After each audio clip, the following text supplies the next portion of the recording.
Hi everyone, welcome to the second part of the full stack roadmap. In this video, we're focusing on front-end development, basically the history of browsers, why front-end was introduced, why there were these three new languages back in the day, HTML, CSS and JavaScript, that introduced that browsers understood, that created a new paradigm of things called websites, how a bunch of front-end developers built the very basic websites of Facebook, Google in the initial days, how there were a lot of problems as people realized that websites are becoming bigger and bigger and more interactive, and HTML, CSS and JavaScript might not be enough, and hence frameworks like React were introduced. What problem they tend to solve, how they solve it, we'll be going through the basics and fundamentals and trying to understand that. We'll create a very basic HTML, CSS and JavaScript file. We'll realize what are the problems that come as we scale up this application, and then we'll convert that application into a React application and see how quickly our problems go away, which was a fundamental reason why React was introduced. Who is this video for? It's probably for people who want to understand and dive deeper into React. I think we all know there are a lot of opportunities in React, and the reason primarily is it's become the most popular front-end framework today. Being a React developer is a job title in itself, and for the right reasons. The front-end is where most of the work needs to be done, where most of the small nitty-gritties need to be changed, and hence if there is a company which has, let's say, 10 developers, 3 to 4 might be front-end developers, and more specifically if you're doing websites, then you need React or Vue, one of these two frameworks, but React is the most famous one. React can also be very nicely extended to native applications using React Native. We won't be diving deeper into that in this video, but it's a generic tool to have in your toolkit if you want to create any sort of a client, be it web or native. As always, there will be an assignment in the end which will be completely open source. If you haven't seen the first part where I discussed backend, almost 250 people have created a pull request and submitted the assignment, and if you haven't yet, you should too. This one will be slightly more complicated because we're slowly getting into the realms of front-end development and more advanced full stack. As always, the first part of the video is going to be piquing interest. Why websites were introduced, what are browsers, how browsers understand HTML, CSS and JavaScript, how initially there were extremely static websites, how with Orkut, MySpace and Facebook they became a little more dynamic, and how HTML, CSS and JavaScript wasn't enough to build strong front-ends, and libraries like Vue.js or React.js were introduced. Then we'll be writing the front-end of a basic lead code app in HTML, CSS and JavaScript. Then we'll be converting it into React, and we'll see how our life becomes much easier thanks to React and these frameworks. With that, let's get right into the video.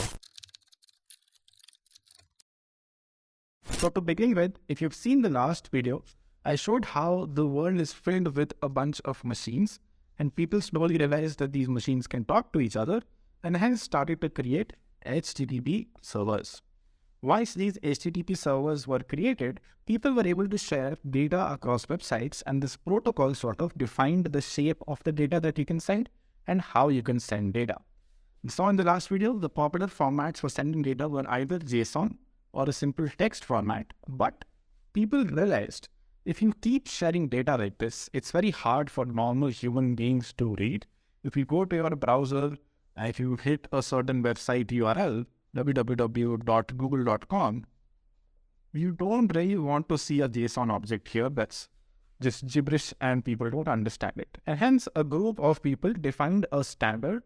They defined two things. They said there are going to be languages that can be interpreted by these things called browsers. So a browser is something that actually anyone can build. You don't necessarily need to rely on Chrome or Safari or Firefox. Browsers need to do one thing. They need to follow a certain standard. There is an organization out there that decides what standards browsers need to follow, and then every browser needs to implement that standard into their code. And that's how browsers work under the hood. Seeing JSON and text isn't going to cut it for real-world applications, and hence a new way to create these websites was built. If I go to google.com, I don't see text here. I see very nice an input box, a text here, a button here. So all these small elements, IDF, this organization that designs this standard, released out in the public, and they said whoever wants to build a browser, you can. All you have to do is you have to make sure whenever you receive an HTTP response from a server, if it's an HTML response, then you have to render things inside your browser. So if you go to my browser here, or if I go to google.com, effectively what happens when the first request goes out is I get back HTML. If I could go to response here, as you can see, there are a lot of things here, but for very basic understanding, when I go to google.com, an HTTP server returns me an HTML response, and my browser, which right now is Chrome, understands that HTML, parses it, and based on that HTML renders an input box here or a button here, so on and so forth. And hence IDF, this organization, defined some basic blocks that every website needs, and using these blocks you can build as complicated frontends as possible. Even today, the blocks that IDF has defined are very simple blocks. You might have heard of basic HTML tags like the script tag or the div tag or the span tag. So IDF basically defined these tags and said, hey, if you ever receive a div tag in HTML, do this. If you ever receive a input tag in HTML, do this. So IDF gave a very basic way to render websites. Now you can style them in various ways using something called as CSS. You might have heard of it. And you can add more magic to it using JavaScript. But effectively, even if you just have an HTML website, or if you have a website that just returns HTML, does not have JavaScript and CSS, you will still see something on the front end. If your HTTP server returns HTML, which just has HTML, a bunch of HTML tags, you will see something rendered here. And let's first do a quick demo of how that looks. So let's go to Replit. Let's create a new HTML, CSS, and JavaScript project. You can do this in your machine locally as well. You don't have to use Replit. The way to do that is if you go to your terminal and simply create a new directory called HTML assignment, go to that folder and open a simple index.html file. You can actually write HTML here if you want, just so that you can easily test it out locally here. But just so that you can easily test it out, we'll be using Replit for this. And then if you open this index.html file, then you can see whatever HTML you've written here on your local machine. But let's not do that yet. What we'll do is we'll use Replit and all the rendering will happen here. That makes it a little easy for you to debug, develop, and you don't have to touch your machine. So as I said, HTML tags. If you look at this whole page, what you see on the right is what you see on google.com when you go there. And what you see on the left is the HTML return. So if I return this HTML, I see a website that looks like this. If I add, let me clean this up so that it looks slightly simpler. This is a very basic HTML website which has literally nothing other than HTML. Even if I render this, I see something on the right which looks like a simple hello world text. I can add, as I said, more tags here. For example, if I add an input tag, I see this. If I add a button tag, I will see a button. And this basically is an uglier version of Google. So Google has an input box and a search button. I have something similar, and this is all I needed to create that. Now comes the part of why does it look pretty and why does this not look pretty? And the reason for that is CSS. So CSS lets you design your websites. This thing was introduced sort of with HTML because everyone's framework is going to be different. Everyone's website is going to be different. So you have to make sure you can style it. There are 1,000 tutorials out there on how you can style your website using CSS. CSS is sort of what's used under the hood, but today there are frameworks that make styling much easier. Just to quickly show you what it looks like here, I can simply add a div tag around this and be like div style equal to background color red. And if I close this tag here, you will see that hello world has a background of red now. There you go. This is just one way to style your website, and you can basically build as complicated styles as you want using CSS. Now, the third part, the most important thing here, JavaScript, the thing that's sort of popular when you want a job. Why was JavaScript introduced? So what you can see here is you can render a website and you can style it, which basically means you can change how things look here, but you can't add interaction to it. Now, what's interaction? If you go to a website like facebook.com, you will see a few things load here. And as I scroll down, more things load. If I scroll down more, even more things load. If I click on something, for example, a chat, the chat will open up here. So these are what are called interactions. Basically, clicking on a button does something. And to define how that thing is done or what needs to be done, you need a scripting language, which in this case is JavaScript. HTML and CSS will let you, they define the structure of your application and how it looks and how it styles. It does not let you do anything with your website. If you want to do something when you click on this button, it will only happen if you use JavaScript. And hence, these three popular languages, HTML, CSS, and JavaScript, are enough to build any website. I will show you quickly how JavaScript is usually introduced to a very basic website. If you want to use JavaScript, you can add a script tag and you can define like a function here. And let's say that function does an alert hi. And then we call that function when we click on the button. Right, done. So now if I click on the submit button, I should see an alert, which I do. And hence this is what JavaScript lets you do. In Google, whenever you click on the button, you probably want to send an HTTP request, get back a response, and then maybe redirect the user somewhere or show them the responses that you got. But overall, this is the idea of HTML, CSS, and JavaScript and how it is used to build apps. applications. This was how the internet was built for a very long time. These were the three technologies people needed. And as you will see, as these applications became more and more complicated, it became very hard to use HTML, CSS, and JavaScript. And hence, frameworks were introduced like React and Vue.js that make your life slightly easier when you're building websites. Now, let's discuss a few interview questions, things that you need to know, which are very fundamental. And if you don't know them, we probably don't clear an interview. The first thing is browsers were meant to only understand HTML, CSS, and JavaScript. So if you've heard of things like C++, Java, your browser can't run these languages by default. There are ways to do it now using WebAssembly, but initially when the web was built, and 99% of the time when you are building a web application, you're only writing HTML, CSS, and JavaScript code. And the reason is that your browsers can't really interpret any code other than that. The browsers were built, this organization that I told you about mentioned that these are the three languages that a browser needs to support. It does not need to support any other language. And that's all your browser understands ever. It cannot run C++ code. If I try to write C++ code here, it will not work. Number two, the frameworks that I'm talking about that were introduced, React or Vue, these frameworks also convert all the code into raw HTML, CSS, and JavaScript, and still that is what runs on your machine. When I go to a website, I'm still getting back HTML, CSS, and JavaScript code. Only that JavaScript code is sort of written by the React framework to hide a few complexities and make the life of a developer easier. So a lot of things that developers used to write in the past, now React writes it for them, but it's still returning raw HTML, CSS, and JavaScript. These are two fundamental things you need to know. Now let's start coding a little. I'll build a lead code like website using HTML, CSS, and JavaScript, and I'll show you the problem that people faced. I'll show you why React was introduced to solve this very weird and difficult problem that a dynamic website has. We'll also understand the difference between static and dynamic websites, and how as websites became more complicated, there was a need for a better framework. Let's get coding. Okay, so it's time to code now. If you don't know yet, the assignment of this 3-part series is we're building Lead Code. Lead Code is an online programming platform where you have a bunch of these problems that you can solve. If I click on any of these problems, I can see the problem statement on the left. I have an area on the right where I can write some code, and then I can finally submit it. For today's front-end assignment, we basically need to build a page like this and a page like this. It won't be the prettiest. The goal is not to build the prettiest website. It is to understand how this will be written in HTML, CSS, and JavaScript, and how it will be converted to React, and how it will make our life much easier. So let's start by building just this page, which has like a login area on the top right, a bunch of problem statements, and maybe this page, which shows you the problem on the left, and a text area on the right. The way to do that in HTML is first you have to create an empty HTML project. So I've created a new project here called Frontend Experiments. It's just a folder. Inside I have an index.html file. This should be fairly quick. If you understand HTML tags already, there are a bunch of tags, as I said, that let you create these fundamental blocks of the web.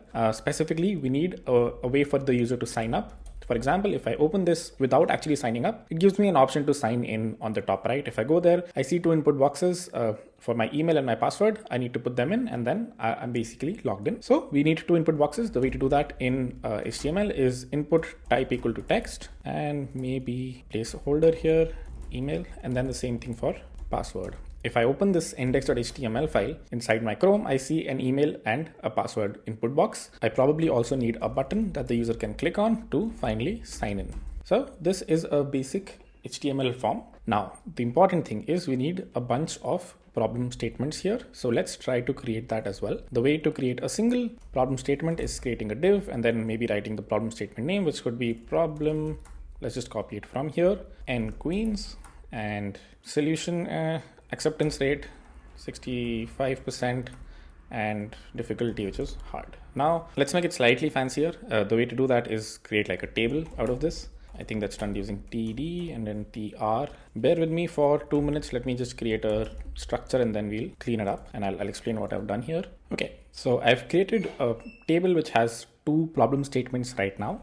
The code looks like this. There's a table tag inside which there is a TR tag, which represents a row. And this row we have 3 columns, nqueens 65% hard, which is basically what you see here, and another one, which is basically what you see here. This is one way to create a table. There are multiple ways, but in the end we have a lead code like website here, a way to log in, and that's a good start. Now comes the complicated bit. Creating a website like this is easy. Like you can add styles to it as well. For example, for easy, you probably need the background to be, the color to be green. And for hard problems, you probably need the color to be red. So if I refresh this, this is red and this is green. So this is easy. The difficult bit is what happens if these are not hard coded in your HTML file. What do I mean by that? If you look at the problem statements here, I refresh this page, I get back a bunch of HTML and I get a bunch of these rows. But when I click on page 3, only this section of the HTML changes. What does that mean? That means the page did not really refresh here. There was no real new HTML page that came from the server. I just clicked a button, I got a new list of problems and they got rendered here. So what I've done here is extremely unscalable. I cannot hard code all the problem statements on the HTML code. These problem statements will eventually come from a server based on what page I'm currently on. So if I quickly create a diagram here, you have your HTML file, which is usually very dumb. It just has your styles. It knows how to create these rows.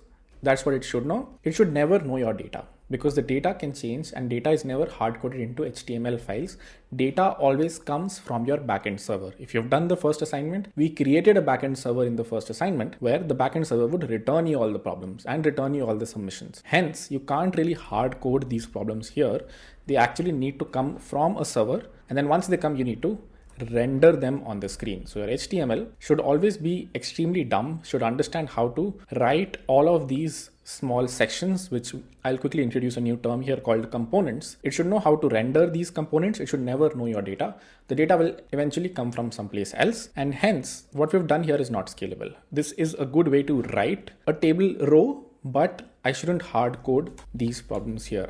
My front end code should know that this is the way to render a table row, something like this, but it should not know the exact data inside. So how do these things happen in the real world? In the real world, when you open this HTML file, it gets back a bunch of HTML. It gets the HTML to actually render a row. It never gets the actual data. The data comes from someplace else in a JSON format or in an array format, and then it renders the array here. So let's write some code now that will actually do something similar to what we've done here, but we will not hard code HTML. We will actually write code that will take an array as an input and render the array here using this HTML that we've written just once. So we've written this HTML once, and using this singularly written HTML, I need to render 10 rows or 20 rows here based on the length of an array. So the first thing that's introduced here is JavaScript. The way to add JavaScript into your HTML file is just introduce a script tag. You can put it anywhere, but let's put it here in the head tag. So in the head tag, I have a script tag inside which I will write a bunch of JavaScript now. And it will be the job of JavaScript to render these rows. This was the reason JavaScript was introduced. HTML and CSS are good in themselves to create static websites. What are static websites? Websites that don't need any data, that don't get any fresh data, but all real world websites. If you go to Facebook, if you go to Instagram, if you go to Lead Code, these are all dynamic. Problem statements keep changing. Every time a problem is added or deleted, you don't want to update your HTML code manually, add a new row here everywhere, and then redeploy your code. You only want to make your change in your backend, and your HTTP server will now return new problem statements which your HTML should understand and render. So to quickly show you how that's done, let's write the code to have an array at the very top. So const problems equal to an array. A problem has a title, which for example here is this. It also has a difficulty, which here is medium, and it also has, let's say, an acceptance rate, which let's say here is 42%. And I can just create more and more of these problems. So as you can see, rather than writing so much code again and again, I am just putting everything inside an array, and then later we'll see how we render it. But for now, I'm making my life much easier by putting all the problem statements here at the very top in an array, so that I don't have to rewrite all of this logic, and I'll make JavaScript write this logic. You'll see very soon how. So let's create another problem. Let me just dumbify the data here real quick.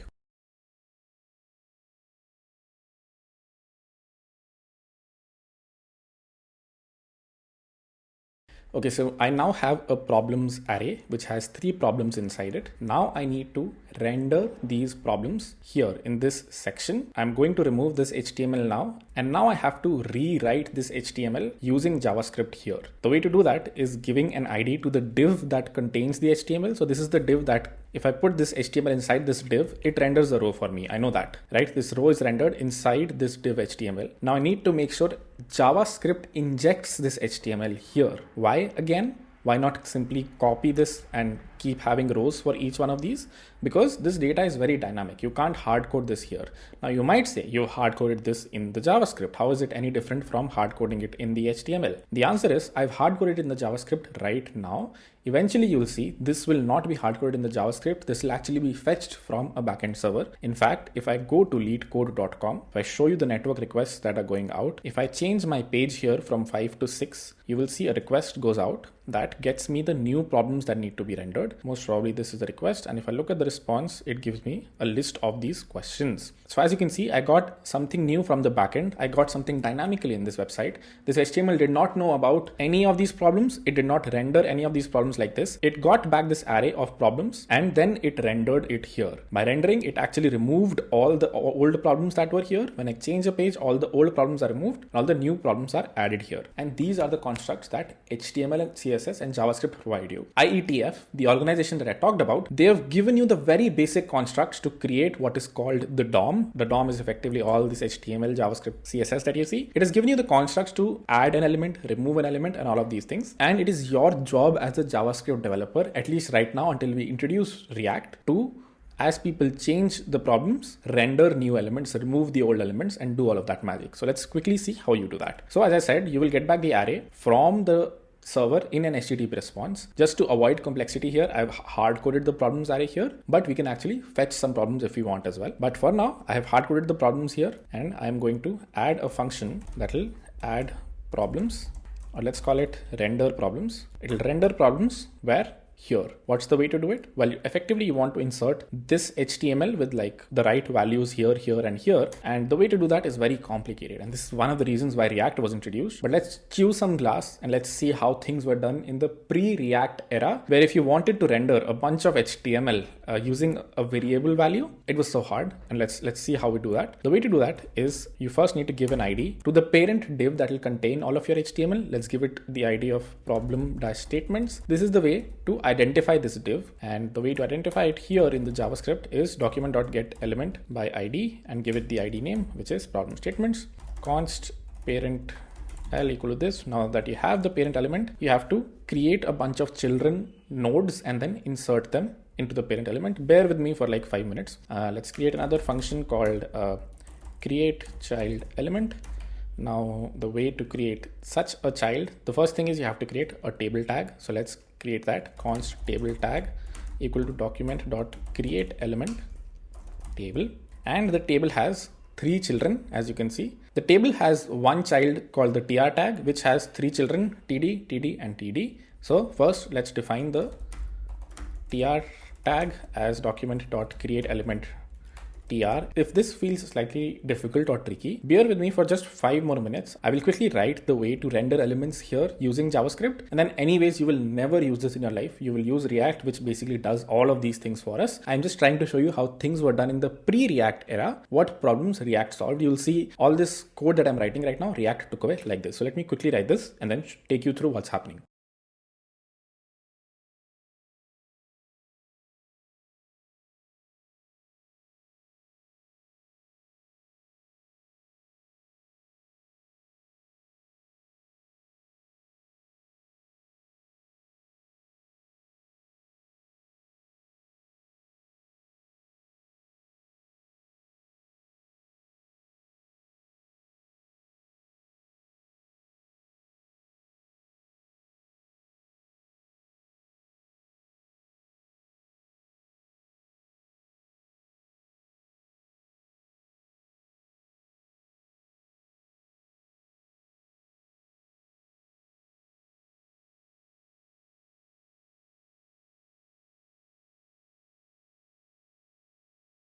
Okay, so I've written the code and I've changed a few things. The first thing I've done is I've removed the script tag from head and I've moved it to the very bottom of our file. I'll explain the reason for this later on, but just to understand, and this code is already linked in the description, so feel free to look at it on GitHub as well. But this is the final script that is effectively rendering these 3 problems here. Why is this good? This is good because if I need to add a new problem, I just need to change this array and that's it. That adds a new row here versus before this, I had to change this in the HTML. And eventually, as I said, these will come from an HTTP request. And when they do, you just have to call this render problems function that will put these here. We did have to do a bunch of other things to remove the ones that were already there. But let's say you only want to append more and more rows here. If that's what you want to do, you just have to call render problems with the new set of problems that you receive from the server, and that should render your list here. Now let's try to understand how this is done. The way to do this is first we get the problem statements div. Which div? This div right here, the one at the very top. I also don't need this code. I get this div inside a variable here. I get the table. Then I create a new HTML tag using the document.createElement function. This is important. Up until this point, when I call table tag equal to document.createElement table, nothing has been rendered into the DOM. Nothing has been put inside your HTML. I just have a new table tag in my JavaScript code that has not yet been put inside the HTML. So just to show you guys a little debugging technique, if you right click in Chrome, click on inspect and go to the console, you can actually write JavaScript here. So all the things I write in this script tag, I can simply just write here and it will do the same thing. So let's try to write a few things. Let's do const parent L equal to this and paste it here. Now, if I look at the parent L value, it's giving me this div. Again, this div now already has children, and hence when I hover over this, I see all of these children and it's showing me this problem statements div. If you look at the HTML code, initially the problem statements div is completely empty. It does not have anything inside it. Only when this function runs do these things get populated. In fact, if I comment the function getting run and I refresh, I don't see anything. If I uncomment it, I do see something. Hence, this render problems function is what puts the HTML inside this problem statements tag. How it does that? It creates a table tag element. As I said, in the JavaScript memory right now, does not yet put it in HTML. So if I copy this code, if I paste this in the console, I do see a table tag here, which pretty much is a table tag. And as you can see, you don't see it here because we haven't yet put it in the HTML. Then it iterates over all the problems. So if there are 3 problems, then it'll run this code 3 times. If there are 4 problems, it'll run this code 4 times. And if you look at this code, it's effectively creating that tree of a tr tag followed by 3 children, the first child containing the title, the second child containing the difficulty, the third child containing the acceptance. So effectively, it's writing all that logic that I wrote earlier, the HTML logic, it's rewriting it here and finally creating this thing called the tr tag. The tr tag is then appended to the table tag. This might feel very complicated, so let me just copy all of this code here and run it here really quickly in the console. I create a tr tag, I create an element 1 and I give the element 1 in an HTML as the title of the problem. I create an element 2, I give the element 2 an inner HTML of medium, and I create an element 3 and I give it an inner HTML of the difficulty, which is, let's say, 30%. Now if I log TD, this parent at the very top, it's an empty tr tag. But if I call this table tr tag.append child TL1 and I check what tr tag looks like, you'll see tr tag now has 1 child which says title. Now if I append the second child, it has 2 children now, the tr tag, title and medium, so the title of the problem and what the difficulty is. Finally, if I append the third child, the tr tag now has 3 children. So effectively all tr tags here were created inside this for loop. And finally, when I do a table tag.append child tr tag, I append this tr tag. As you can see, there's like sort of recursion. I first created the tr tag. I gave it 3 children. Then I said, hey, this tr tag I will append to the table tag, and finally the table tag I append to the whole DOM, or like basically this parent element. And this is how I create this complicated row of problem statements. So this is very difficult, as you can see. I'm sure your mind is already boggled. If you've never done HTML, CSS, JavaScript before, this is how dynamic code used to be written. People either used to write HTML directly here, as we saw in the earlier part of the video, or if you were doing like HTTP calls where you got these dynamic arrays, you would get these arrays and then you would write such long functions that would append these dynamically to the HTML. The IETF only gave you constructs like append child or create node or create element, which let you create these elements in JavaScript and insert them in HTML. So IETF gave you everything. They said if you want to create a dynamic website, you can do it. We've given you a create element, we've given you append child. Create element lets you create HTML tags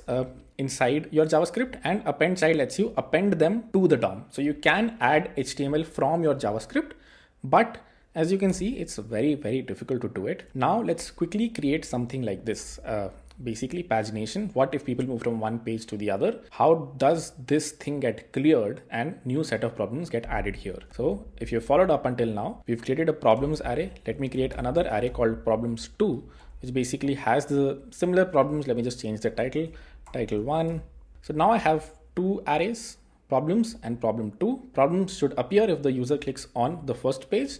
Problems 2 should appear if the user clicks on the second page. Very similar to what's happening here. So I need to create 2 new buttons now.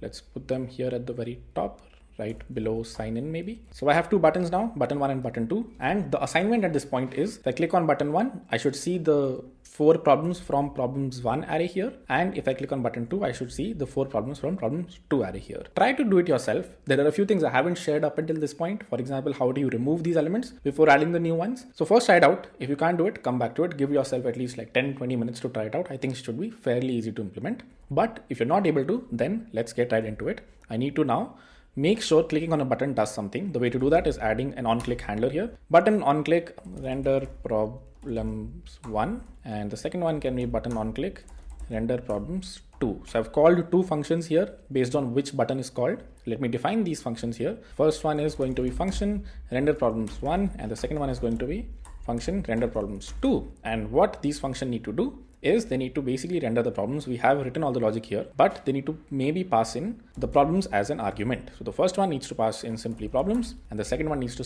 pass in problems 1, which is problems 2, which is the second array. And this render problems thing that initially took the problems from the global problems variable now needs to accept an argument. Let's call it problems provided. And then let's use that here. And now as you can see, render problems 1, render problems 2 call this function that we already wrote, but they pass in the problems array, which is problems and problems 2 respectively based on which function is called. I will remove this function call that I was making because it's no longer sending anything inside. This is undefined, so it will basically shit bricks. I'm going to remove this and then refresh. As you can see now, I see an empty problems. I don't see anything. If I click on 1, I see 4 problems. If I click on 2, oh, 4 got added. If I click on 2 again, 4 got added again. So what's the problem here? We first need to clear this and then only add. The way to clear is simply, there are a few ways to do it. I would simply do document dot, just get the parent element again here and then clear it out. The way to do that, there are multiple ways. This is the easiest one. Just clear the parent element before you call the render problems, because render problems will now render the new set of problems, but you need to first remove the old set of problems as well. So this is another very complicated thing in HTML. You can't just give it, hey, this is the new set of problems, render it. You have to tell them, hey, please remove the 4 old set of problems. I was lucky here. I just said parent.inner.html equal to empty. What if you needed some parts of the parent and not the other parts? What if the problems provided array, or like problems 1 and problems 2 have some overlap, like first 3 problems are the same as the last 3 in the second one. So you can still remove and re-add, but you would want to sort of do some swapping. So effectively this now works. If I go to page 1, I see these. If I click on page 2, I see these. Again, in the real website, when I click on page 1, there will be an HTTP request that goes out. It will return me the response and it will give me these 4 new elements. And then I have to do all of this magic of rendering the problems on this DOM. Right now, we've just hard-coded them as problems 1 and problems 2 here. But eventually, these will come from the server and then you have to render them. Rendering them, now you understand how you can dynamically change HTML elements using JavaScript. So what is being done here, you were effectively able to do here.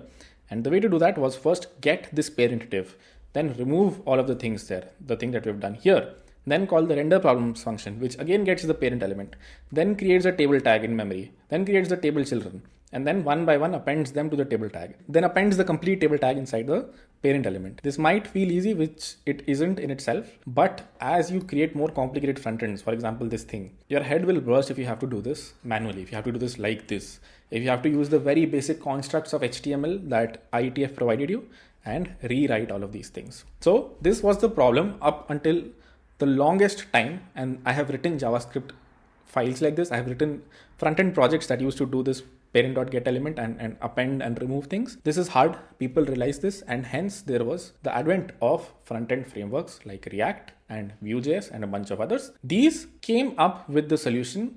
They said, we realize that dynamic websites are hard to build. You as the developer have to write all the logic to remove elements from the DOM, reinsert them into the DOM, and this is a hard problem. We will do this, and how we will do this, we will see right now. Okay, let's get to the second part of this coding bit where we actually code something in React. But before we do that, we need to understand how React makes our life much easier by taking away all this complexity. And that is exactly why these frameworks became so popular. You don't want a developer to write all of this logic. I wrote it here just so that you understand the fundamentals of how these frameworks do things under the hood. but you would never need to worry about writing this complex recursive logic.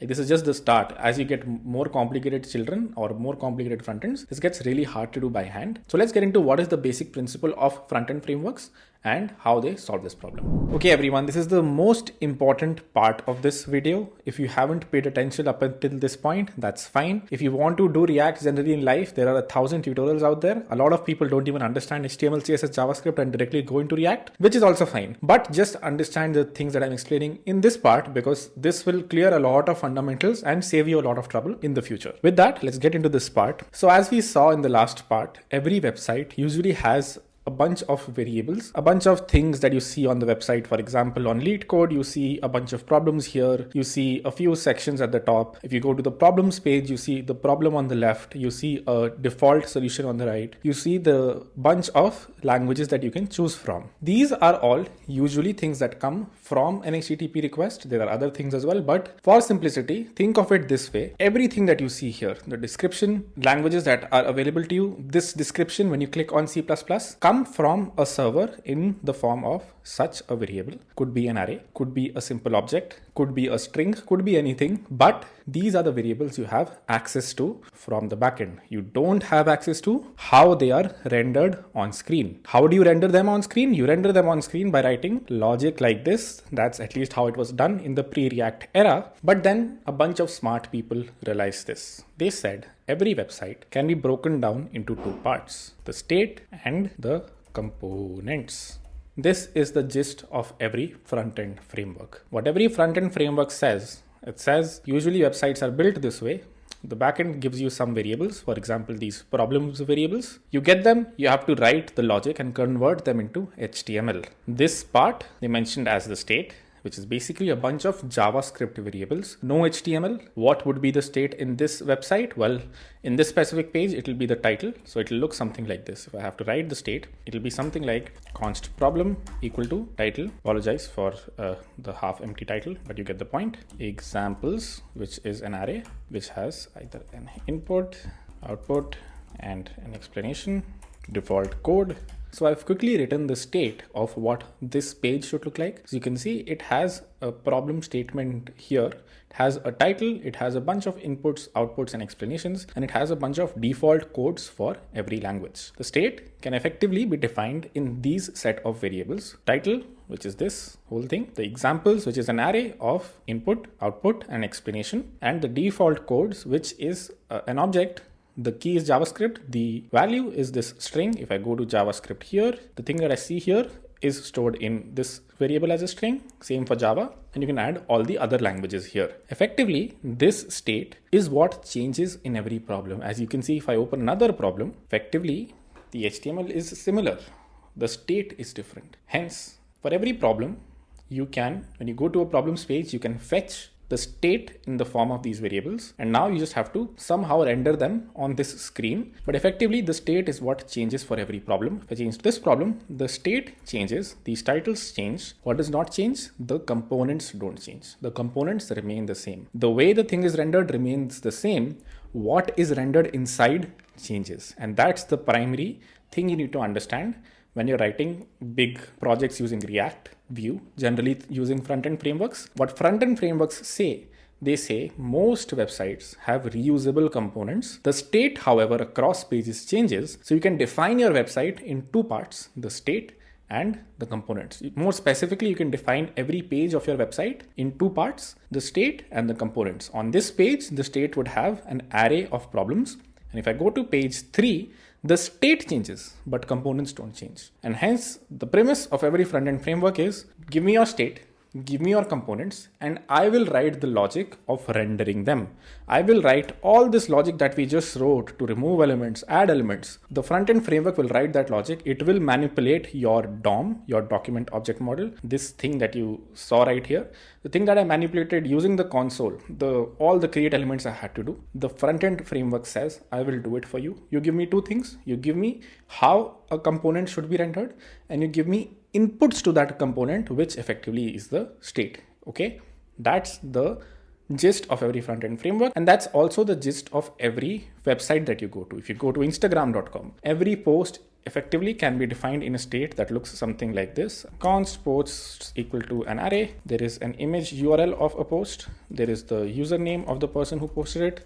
There's probably their profile picture. And as you scroll through Instagram, more things keep getting added to this posts array, and the front-end framework takes care of appending new HTML elements as you scroll. Or if you go to LinkedIn, I can probably go to LinkedIn here. As I scroll through my LinkedIn feed, as you can see, more things get added. But all of these look almost the same. This is an image post. This is an image post. What's the difference? The title, the description, the user, the username, the user image. These things are different. But what's the same? The way they are rendered is still the same. So effectively, these are the same components, but they are given different inputs. And this whole thing that you see is also one very big component, which is given an input of arrays. Each array element being a post, and then individually they call other components, so on and so forth. I think you get the idea. The idea is even LinkedIn can be described in a state and a bunch of components. Now comes the question of, probably take a pause here and try to define states of popular websites. I've done lead code, maybe go to facebook.com and try to describe what are the very basic state elements that are needed to render this whole thing. You don't have to worry about HTML. You don't have to worry about CSS or even JavaScript.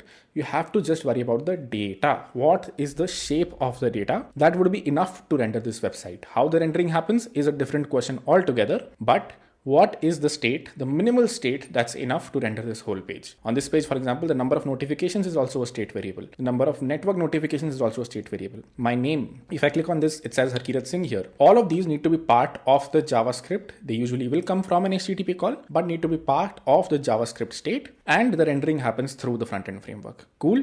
Do that and then come back to the video. Now I will be going through one famous front-end framework called React, show you how components are written, how state is written, and how both of these are joined to create websites, and how you no longer have to write all of this logic to change the HTML as your state changes. With that, let's get to the next part of the video, writing actual React code. Okay, so in this section, we're diving right into React. As I said, there are a bunch of front-end frameworks that follow this model of state and components, but React is the most popular one. React is the one which has most jobs. Most open source projects use React, and hence that's what we'll be doing in this video. To kick things off, you need to first have Node and NPM installed in your machine. We did that in the first part of the assignment. If you haven't done that, do that first and then come back. It's very easy to do based on the operating system you are on. Just Google how to install Node on your machine. Once you do install Node, you will have access to two things, Node and NPM. This is a terminal for those of you who don't know. You can find it by writing terminal on Mac. On Ubuntu, you'll find a terminal. On Windows, you'll find CMD, the command prompt. And you can install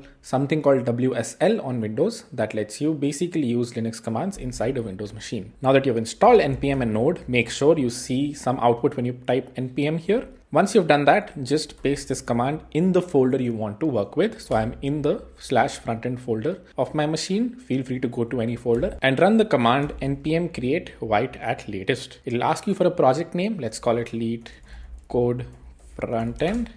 It'll ask you what kind of framework you want to use. The first one is vanilla. Vanilla is what we've done up until this point. The project that you saw here, front-end experiments, this one index.html file, this is what is called vanilla JavaScript. Vanilla meaning it does not use any framework, but we want to use the React framework here. So select that, then it'll give you a bunch of options. Simply select JavaScript for now, and you're good to go.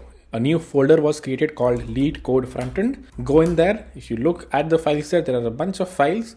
Let's open this in an IDE and go from there. So I've opened the project in my IDE. As you can see, it has a bunch of files. It has a public folder which has sort of an SVG, which is like an image file. It has a bunch of files here which you should ignore. It has a source folder which also has a bunch of files. The important one we'll be working inside is called app.jsx. Now this might be a format you've never seen before. What's JSX? In the previous project, we had an HTML file. If you really want to structure your project well, you can have a JavaScript file. So you can have a script.javascript file and you can move all your JavaScript logic into the script.javascript file. A lot of people do this. I paste all the script logic here and I simply write script source equal to dot slash script.js. And now I basically have the same thing I had before, only my JavaScript logic is well encapsulated inside a .js file. But what is this .jsx? This is something we've never heard of. So this is a new file format, very popular when you're using front-end frameworks like React. It's almost like JavaScript, only it has sort of HTML inside it. What do I mean by that? As you can see, there is a function here called app. One thing to notice here is that A is capital, and in all React files, the .jsx files, at least the components that you're writing, this is actually a component which I'll come to very soon. All the components that you're writing, you need to make sure the first letter is capital. And as you can see, this function does not return a variable. If you saw here in our old project, our functions usually either did not return anything or they could return things like a number or an array, but never did they return HTML. Why is this important? Well, this is important because as you remember, we had to write so much logic to create this table tag and then append it to the parent element. And if your functions can return HTML, this becomes slightly easier. We'll quickly see how, but just to recap, React has components as you saw in the previous part. This is the way to write a component, and a component is effectively something that returns some HTML. Now let's try to run this project. The way to do that is calling npm run dev. This is like a starter project, so it will give you some sort of a website. The first thing you have to do before that is run npm install, because this is what will install all of your dependencies. What are dependencies? Everything you see here in the dependencies tag and the dev dependencies tag, these are all the dependencies that you need to run this project. They're very minimal right now. They get more and more complicated as your project becomes bigger. But right now it's fairly simple. I have React and their types, so nothing too fancy. npm run dev, and once I run that, it is running a website on localhost 5173. Now, this is very different from the websites we've worked with up until this point. If you remember, the website that we had here, actually the path for that looked something like this. If I open this file and open this HTML file, it looks something like this. File : / users Kira, for example, so on and so forth. But this React project is hosted here, localhost 5173. Why? Just to explain this very quickly, this is still serving HTML. If I click on inspect here, network, refresh, the first thing that comes is a bunch of HTML, CSS, and JavaScript, if you look at it here. But it needs to do something called hot reloading, which is basically if I go here to the React project and if I change something, it says click on the white and React logos to learn more. If I type ASD here and I save, it automatically became ASD. And it can only happen if there is a live server running somewhere, which it is in this terminal. So there's a live server running here. It is watching your files. If you change your files, it will send the new HTML, CSS, JavaScript to this page, which is why you need a server. You can still go the other route, create an HTML file and open it directly. But usually when you're working with React, and usually just to be fast, you use something called as hot module reloading, which is what we did here. If I change anything here, it will automatically change here. So this is like the starter website. They give you some code that's already written. And as you change this code here, you'll see that thing get changed here as well. So there's a button that says count +0. There's a wheat plus React header here. So let's search for that thing. This is the HTML tag for wheat plus React. If I remove this, gets removed from here. So pretty simple stuff. Let's just clean this up completely and have a blank slate to begin with. So we now have an empty project, very similar to what we had here before we added the HTML. Let's add some HTML here. Very simply, as you remember, we had two input tags, input type. I can actually simply copy it from the other project. Let me go here and copy the HTML that we had. Input, and button, and then PR, and then two more buttons, and then a place where we would put all the problem statements. The way to write on-click handlers is different in React, so I'm just going to remove this for now.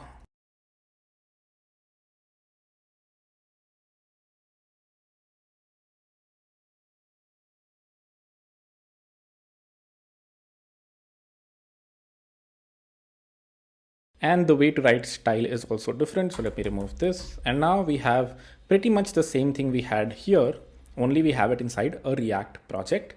So over there, we had an index.html file, which had a bunch of HTML. We had some JavaScript here as well that I moved to the script.js file. Now we'll see how we don't need all of this complicated logic to do what we just did in this HTML file. And we're going to use states and components to arrive at the same solution. So we have this. Now the next thing we need to do, as we remember, we need to put some problem statements here.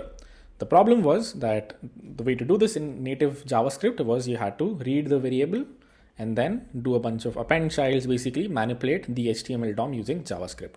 Now we'll see how React does it for us. So let's define another component. Let's call this problem statement. What were the three things that a problem needs? A title, a difficulty, and the acceptance rate. So let's call it acceptance. So it accepts 3 arguments. Now this might feel a little tricky what's happening here. And this might also feel like these are not 3 arguments, which they aren't.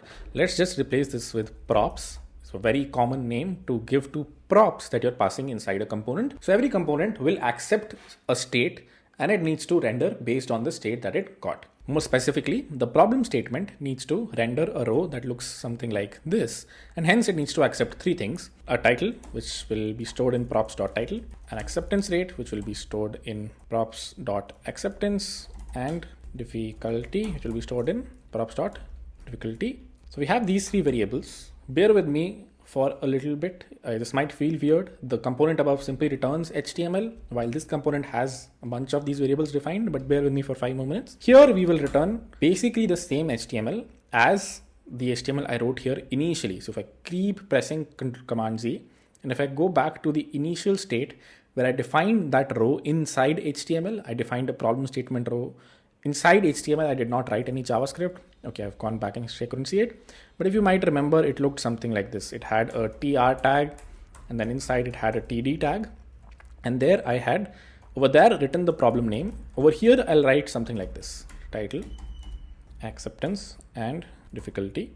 Now, this might feel weird as well, what's exactly happening here, but bear with me for a little bit more. If you might have remembered or scroll back to the initial part, initially, even our HTML file here looked something like this. It had a table tag here. Inside the table tag, it had a TD tag, and so on and so forth. And then eventually we went to the script tag that basically did the same magic. Now we're defining a component that is doing that same magic. Why? We'll see very quickly. We're doing this because, as you remember, we had like a problems array here. Let's look at what it looked like. It looked something like this. Let me just paste this here at the top part of this component. Let me call it problems. It now has 4 problems. And as you remember, everything is a state. Here problems is a state, and I need to render based on the state. In vanilla JavaScript, how do I do that? I do that through this complicated function that I wrote, the render problems function. But the whole point of React is to make it easier. How does it make it easier? It makes it easier by, I can simply remove this section. I don't need the ID equal to problem statements. I don't need to know where this div resides. I can simply have a random div here, inside which I will write something right now and then explain it later. The writing looks something like this.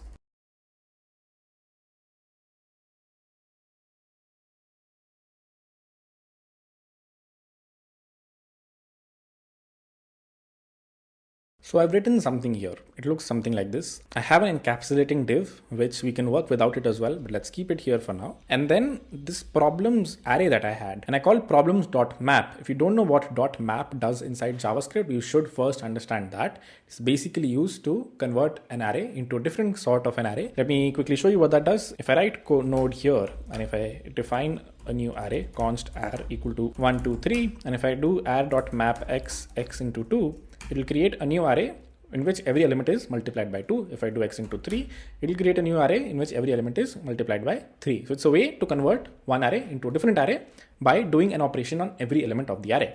Here what we're doing, we're saying, hey, for every problem that we have, render the problem statements component. So as this problems array changes, React will make sure that the thing that's being rendered here, the problem statement, now needs to only render, let's say 3 times if this becomes of length 3. If there are more things added here, then React will itself ensure that it renders the problem statement component more number of times, 5 number of times if we have 5 elements. So that's the gist behind it. Let's first run this and then understand this again. We see if there are some issues here. Okay. So as you can see in the Wheat project of ours, we have 4 things rendered here. How is this different from the older project? I have no longer written this complicated logic to render problems. I am not the one who's dealing with changing the HTML inside the DOM. Who is doing it? React is doing it. How is React doing it? You give it a state. You tell it, hey, the current state of problems is this. There are 4 problems and this is what they look like. And this is the problem statement component that renders this specific state. Iterate over all the problems and render them one by one. And it is React that will then call document.appendChild, so on and so forth, and actually change this. Now let's try to summarize this once and then go deeper. What we have done, we have defined a new component called problem statement. This component looks very similar to what we had written in index.html initially, a simple row of a table. Then we had moved that row inside here, inside this function.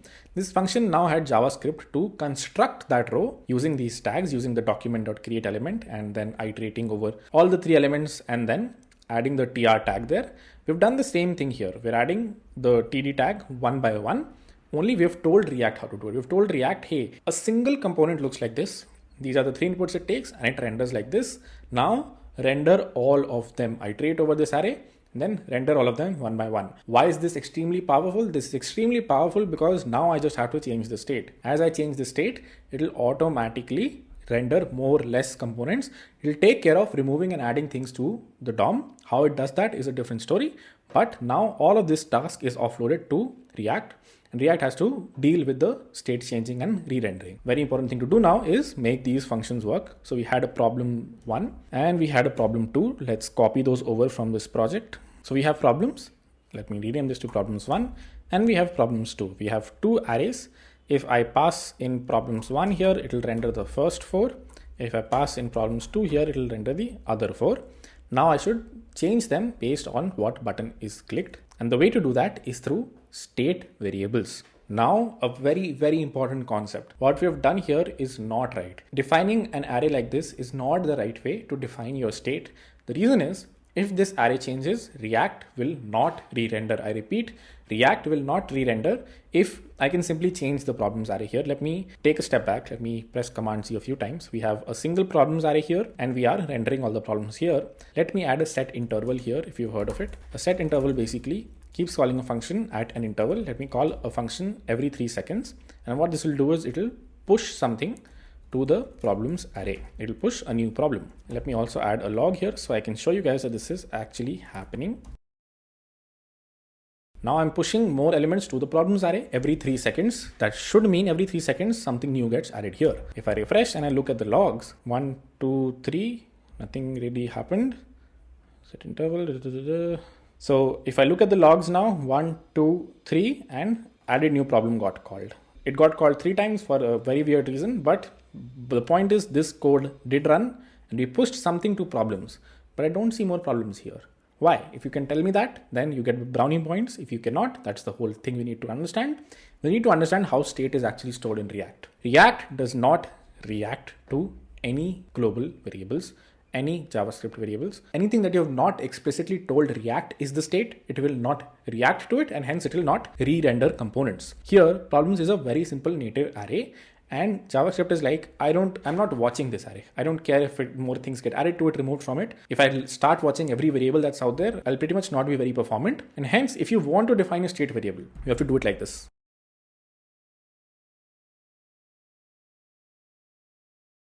So let's see what we've done here. We've imported this thing called useState from React, and we've defined the problems variable now as const problems, set problems. So basically an array with 2 elements equal to the initial state. And now if I look at the project, it looks the same. But now if inside the set interval, I call something like this, set problems, bear with me for like 5 seconds and I'll explain what is happening here. If I refresh and I keep my hands off, you will see more things keep getting added every few seconds. Now there are 3, there should be 1. Why? It's a different story, but more things are getting added automatically. What's the power of React here? The power of React is I have not written any code to do this magic of changing things in the DOM. It is handling it itself. Question is, what have I done here? What is this? What does this line do? It's very complicated. I don't know. Before this, I had done something simply like this. Problems.push the new problem. This looks straightforward. What have I done here? What I've done here is I've called set problems, which is the second thing that gets returned here. And when you call this, what you have to pass inside is a function itself. I know it's complicated. It does feel complicated every time you do it. I get the current set of problems in this variable, and then this function returns the new set of problems that I need, which is all the old set of problems, comma, the new problem. So this dot dot dot operator might feel weird. This is actually very similar to, I can actually do something more easy. I can say, hey, let old problems equal to problems, let new problems equal to old problems dot push this new problem, and then I can simply return old problems. So this dot dot dot problems might feel complicated. Let me show you a smaller example of what this is. So if I open node and if I define a new array called arr with 3 elements, 1, 2, 3. If I do dot dot dot arr comma 4, it will create a new array which has the 3 elements from the first array and the 4th element. I can do something like this as well. So it's basically dot dot dot problems adds all the old problems to this new array, and then in the end we add a new problem at the very end. So now problems contains 4 elements, and since it does contain 4 elements, that's all I had to do.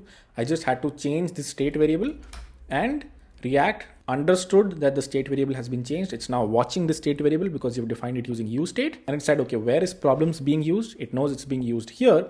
So it iterates over all the problems and then re-renders the new set of problems, removes the one that have been removed from the array, adds the new ones that need to be added. But it is React now that takes care of changing elements in here. Let's do something better. Let's make 1 and 2 work. So let's remove this interval. Let's define 2 variables at the very top of the file called problems1 and problems2. I'm going to copy these from here. I'm going to paste them at the top of the file. So they're nowhere related to the component. They're static global variables that reside outside the component. Problems1 is this set of questions. Problems2 is this set of questions. Problems comma set problems is what's the initial state? We want the initial state to either be an empty array. Let's let it be an empty array. So the first time the thing renders, you should see no problems. If I click on 1, so the button that has 1 here, on click equal to, I want to change the value of problems to problems1, which is this array. The way to do that is call set problems. What are the current problems? And then change it to the new set of problems. We don't really care what the old set of problems are. We need to change them completely. So we can simply return problems1 here. And if I click on the second button, I need to basically set the problems to problems2, which is this second array. If I refresh, if I click on 1, I see the first 4 questions. If I click on 2, I see the next 4 questions. So what have I done? I've said, hey, clicking on the first button, set problems or change the state variable to problems1, which is this thing. Now React is watching. It realizes that problems has been changed to problems1, and hence it will take care of rendering the right set of rows here. Similarly, if I click on the second button, this line gets called. When this line gets called, it sets problems to problems2, which is this array right here. And hence React knows, since this thing has changed, the value of this state variable has changed, and this state variable is what is being iterated on here. It will basically take care of removing the elements, adding the new elements, all that jazz. So it might feel like React is very powerful and it has some extra powers inside the browser based on this variable. It's able to automatically render things. That's not true. Under the hood, it's calling the same set of functions that you did here. It's calling the append child function a few times. It is doing the remove child by doing parent.inner.html equal to empty, doing all of that jazz. It also has the same powers as native JavaScript code does. Only for the developer, it has encapsulated everything. For the developer, it said define a state variable at the very top. Once you've defined it, if you ever want to change it, pass the new value to set problems, and I will take care of re-rendering it everywhere problems is being used. For example, let's say there is another place where problems is being used. Let's say you have another component that renders just the difficulty. So a very similar component, only rather than rendering everything, it renders just the difficulty. And also it renders green and red based on the difficulty. So style equal to color, difficulty equal to hard, medium, question mark yellow, else red, from statement 2. So now if you see, if I click on these elements, the color is different because now we're not rendering this anymore. I can actually remove this if I want. I've created a new component that renders a different color based on the value. If the value is medium, it will render the yellow color. I should actually add another check here. If it's easy, then it should render green, else it should render red, but this is good for now. The other powerful thing here is, what if I have both of them? I can simply just first render the second component, then render the first component, and now I have 6 rows here. If I click here, I have the normal component rendered here. I have the new set of components rendered here. So it's very easy to now reuse components. This thing that I have defined, this row can be reused across. It can be used in some other page. It can be reused at the bottom right of the page, so on and so forth. So this is the other power of components. It lets you define the structure of something, and then you can reuse it everywhere, because everything is JSX. Everything is a component which returns a bunch of other components in the end. The last component returns HTML. Actually, this is also not HTML. This is also a component, but that is a story for later on. For now, what you need to understand is, in React, everything is a component. There is this top level component app, which is the starting point of your application. Here you can either put in a raw HTML or you can put in other components. When you do put in other components, it will recursively go inside that component and render it. As you change these state variables, it will take care of removing things from the DOM, re-adding them to the DOM, so on and so forth. Hopefully this was clear. I think I've done a bunch of things here, but what you need to do now is create a cleaner website. Look something similar to this. It needs to look like LeetCode. So it needs to have one page which has just these buttons. So it only needs to have email, password, and a sign in and a sign up button maybe. Make it as pretty as you can. Very easy to do. You just have to fiddle with this .css file or use complex frameworks like Tailwind. But you can simply start off by fiddling with CSS here. Once you've created this page, you need to create another page, and you also need to figure out how you can create multiple pages. Right now you have a single route here called / which renders the whole thing. How can I render something on, for example, if I go to LeetCode and I go to the problems page, it's rendered at leetcode.com/problem-set/all. So how do I render all the problems, the thing that I was rendering before? How do I render these things on a different page? That's another question you need to figure out. So you have to understand how you can have a new prop, a new state variable, which is not an array of these problems. It's actually a single problem. So basically something like this. Let me just do it for you real quick. Problem, set problem equal to a new problem. And as you remember, problems shape looks something like this. It has a title and it has a bunch of examples. So this is a new state variable that is just a problem, a single problem. It should be rendered on a different page, should not be rendered on the root page here. It should actually be rendered on /problems/ the name of the problem. But for now, I'm rendering it here. Now that I have this problem, I can use this problem to render everything I need. For example, I need the title to be rendered. I need maybe the examples to be rendered. The way to do that is creating a new component called example, which takes in props as input and then returns a div which renders props.input, props.output, and props.explanation. Then render the title here and then iterate over all the problems, which is basically, now if I refresh this, let me also make this slightly cleaner.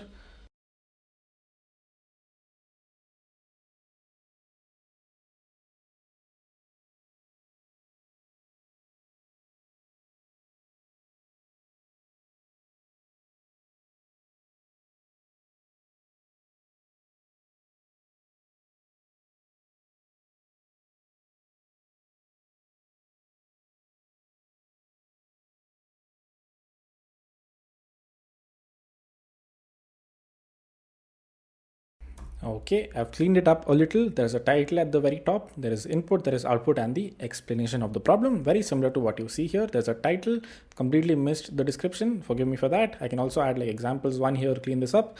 But more or less, we have 2 boxes here. We have 2 boxes here. And hence you basically have what you have to work with. If you want to have example 1 here, let me add that real quick. Easy way to do this is something like this. Now we have example 1, which has these things, example 2, which has these things. Now you also need to have something on the right, which renders the default code. You need to have a toggle that lets you select the language. All of these need to be state variables, may be defined here at the very top. So const languages, set languages also need to be at the very top. You need to have an array defined here with the thing that I had in the other file. What does a language look like? Has a default code, maybe even has a title, so on and so forth. Just define all the state variables at the very top here. In the future, we can optimize it. We can use state management libraries that make your life easier to manage state. As I said, states and components are the most important part of any front-end framework, and hence you need to get very comfortable with them. In the future, you'll see how you can structure components well. You can structure them in different files. How you can use state management libraries like Redux or Recoil to make this state management much easier. Right now, we're doing everything at the very top. You can also structure them in different files. This is a good start for you to just create the LeetCode website. Things you need to figure out are 1, very important, routing. How can you render maybe a login page at the /route, which is the empty route? How can you render a problem at this route? And how can you render all the problems maybe at this route? And maybe also add pagination here, very similar to the pagination that's present here. You can ignore everything else. You just need to render all of these things. If you've done that, if you think this is simple, then try to connect this with the backend that you created in the first assignment. If I go over the first assignment, it was basically a simple HTTP server and a bunch of people created pull requests. So your HTTP server now exposes all the problems problems being these problem statements, and hence you can actually hit your HTTP server, get the state from the HTTP server, and then render it here, which is basically what I was explaining in the initial part of the video. Even LeetCode does that. If I go to page number 2, it sends an HTTP request, gets the new set of problems and re-renders it. You will have to do something similar. When the person clicks on a button, send an HTTP request, get back a response and call set problem or set problems with the new response, and that should automatically propagate everything, re-render everything, and then you have the new set of problems here. Hopefully this was clear. If this was not, let me know. If this was simple, difficult, easy, hard, I can change the speed. I think most probably in the next video, I'm going to connect front end and back end. I would strongly urge you to do that yourself. I will open source this, the code that I have up until this point. You need to add routing to it, include 3 new pages, the sign in page, maybe a sign up page, a problem statements page, and a complete list of problems page, and some pagination there. Has to be in the same page. Make sure they're at the right routes. And then in the next video, we will connect front end and back end. If you can do that yourself, great. If not, we will do that in the next video. That will be the third video. I suddenly realized LeetCode is a very hard platform to build because they have one thing that's very hard, which is when you click on submit, the things that happen, the way they run their code, especially C++, Java code. As I told you in the initial part of the video, your browser cannot run anything other than HTML, CSS, and JavaScript. So when you click on submit on a Python problem, this problem actually goes to a server and it runs there, which is a very hard problem to solve because people can put like erroneous code here that will blow up your servers. So you have to make sure it runs in a containerized environment. And hence the fourth video will be a DevOps roadmap that will, I think, complete full stack. Front end, back end, connecting front end and back end and DevOps. Next video, we'll be connecting front end and back end. I would urge you to do that yourself. If you're able to do that yourself, figure out how you can run Python code or Java code or C++ code by taking input from the browser in the back end in a safe manner. That's also a decent assignment to do yourself. Let me know the pace. Let me know what you need to see next. Hopefully this was clear. The whole goal was to understand the fundamentals of React. Other than that, this is like, there are a bunch of nitty gritties that you can go through a bunch of tutorials online and understand how you can add styles to it, how you can structure your components, a bunch of other hooks. Use it as a hook. What is a hook? Things like these. Google, use ChatGPT, see other videos and build the assignment that I've given. Link is in the description to the GitHub repo where I will post this half done assignment. Completed, create a pull request. I'm looking forward to that. Sorry guys, it seems like the camera died, but an in-person bye. I'll see you guys in the next one. Bye.